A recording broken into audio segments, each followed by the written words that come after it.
आज हम देखने वाले हैं इंटरिम गवर्नमेंट 1946 के मेंबर्स के पोर्टफोलियोज को।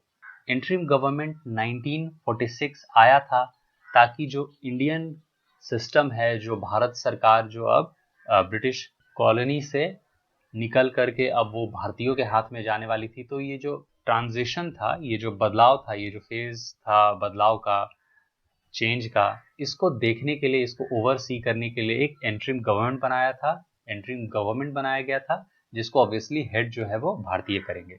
तो इस एंटरिम गवर्नमेंट 1946 के मेंबर्स और उन मेंबर्स के पास जो पोर्टफोलियोज थी उनके बारे में हम देखेंगे।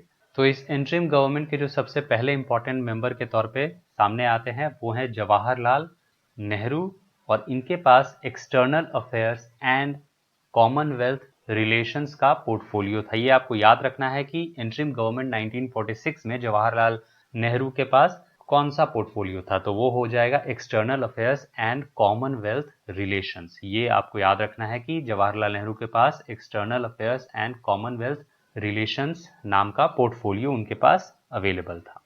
दूसरा था, जो सेकेंड मेंबर थे वो थे सरदार वल्लभ भाई पटेल, और इनके पास जो पोर्टफोलियो था वो था होम का, यानी जैसे आज होम मिनिस्ट्री काम करता है, तो home and information and broadcasting. तो एक होम का पोर्टफोलियो था, होम मिनिस्ट्री, आप उसको होम मिनिस्ट्री के तौर पे आप उसको बेहतर तरीके से समझ सकते हैं, और उसके साथ साथ था, होम मिनिस्ट्री के साथ साथ था information and broadcasting. Third person जो थे, यानी जो थर्ड मेंबर थे इंटरिम गवर्नमेंट 1946 के, वो थे डॉक्टर राजेंद्र प्रसाद, और उनका जो पोर्टफोलियो था वो था फूड एंड एग्रीकल्चर। ध्यान रहे, Rajendra Prasad, food and agriculture. उसके बाद अगले मेंबर थे फोर्थ नंबर पे जॉन मठई, डॉक्टर जॉन मठई, और इनके पास जो इंडस्ट्री था, इनके पास जो पोर्टफोलियो था, सॉरी, वो था इंडस्ट्रीज एंड सप्लाईज। तो जॉन मठई साहब के पास जो जो पोर्टफोलियो था वो था इंडस्ट्रीज एंड सप्लाईज का। उसके बाद जो अगले मेंबर थे वो थे जगजीवन राम, जगजीवन बाबू, बिहार के। इनके पास जो पोर्टफोलियो था वो था लेबर का, लेबर डिपार्टमेंट इनके पास था, लेबर मिनिस्ट्री आप बोल सकते हो, इनके पास था। तो जगजीवन राम के पास लेबर मिनिस्ट्री, या पोर्टफोलियो के तौर पे आप बस कहिए तो लेबर पोर्टफोलियो इनके पास था। अगले व्यक्ति या अगले मेंबर जो कि 6 नंबर पे यहाँ हम जिनके बारे में जानेंगे वो हैं सरदार बलदेव सिंह। सरदार बलदेव सिंह जी के पास था डिफेंस पोर्टफोलियो, डिफेंस मिनिस्ट्री आज से आप उसको रेफर कर सकते हैं। तो सरदार बलदेव सिंह जी डिफेंस। उसके बाद CH भाभा, CH भाभा के पास था work, mines and power. CH Bhabha, work, mines and power. उसके बाद आते हैं लियाकत अली खान। ये बाद में पाकिस्तान में इनका मतलब शिफ्ट हो जाता है आफ्टर पार्टीशन। उस समय इनको इंडियन मिनिस्ट्री में पोर्टफोलियो मिला था, और वो था फाइनेंस का। तो लियाकत अली खान फाइनेंस। उसके बाद अब्दुर राब निश्तार, अब्दुर राब निश्तार, इनको मिला था post and air, post and air, जो पोस्ट ऑफिस का जो पूरा पोर्टफोलियो है वो हो गया, और जो एयर वगैरह में यानी एरोप्लेन्स का हो गया, या जो भी एयरवेज आ गए, वो सारे पोर्टफोलियोज इनके पास थे। उसके बाद अगले जो व्यक्ति हैं 10वें नंबर पे जो मेंबर हैं वो हैं असफ अली, और इनके पास था इंटरिम गवर्नमेंट 1946 में रेलवे एंड ट्रांसपोर्ट। तो रेलवे एंड ट्रांसपोर्ट किसके पास था, तो रेलवे एंड ट्रांसपोर्ट था असफ अली के पास। अगले व्यक्ति या अगले मेंबर 11वें नंबर पे हम इनको जानेंगे सी राजा गोपालचरी, सी राजा गोपालचरी, और इनके पास था एजुकेशन एंड आर्ट्स। तो सी राजा गोपालचरी के पास education and arts, education and arts किसके पास था, सी राजा गोपालचरी के पास।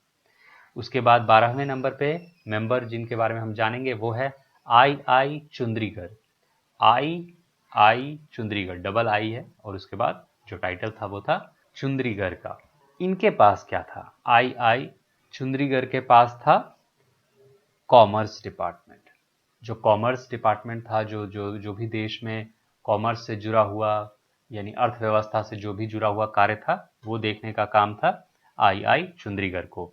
जो ट्रांजिशन हो रहा था इंटरिम गवर्नमेंट 1946 के अंतर्गत, उन सब में जो भी कॉमर्शियल अफेयर्स थे वो आई चुंद्रीगढ़ साहब को देखना था। उसके बाद 13th नंबर पे जो मेंबर आ जाते हैं वो है गजनफर अली खान, और इनके अंडर जो पोर्टफोलियो था वो था हेल्थ का, यानी स्वास्थ्य विभाग इनके अंडर था। Ghazanfar Ali Khan, health portfolio, health department, ध्यान रहे। और आखिरकार थे जोगिंदर नाथ मंडल, और इनके पास था law department. Law department interim government 1946, ये सारे हैं इंटरिम गवर्नमेंट 1946 के। उसके बाद जब आज़ाद होने के बाद जब फर्स्ट कैबिनेट ऑफ इंडिया बनता है जो फ्री इंडिया का था 1947 में, उसमें कुछ मेंबर्स सेम रहेंगे, कुछ पोर्टफोलियो सेम रहेंगे, पर कुछ मेंबर्स बदलेंगे। बहुत से लोग तो पाकिस्तान चले जाएंगे और जो इंडियंस हैं वो इस प्लेस को रिप्लेस करेंगे, और कुछ अलग पोर्टफोलियोज भी आएंगे, तो वो हम अगली बार जानेंगे।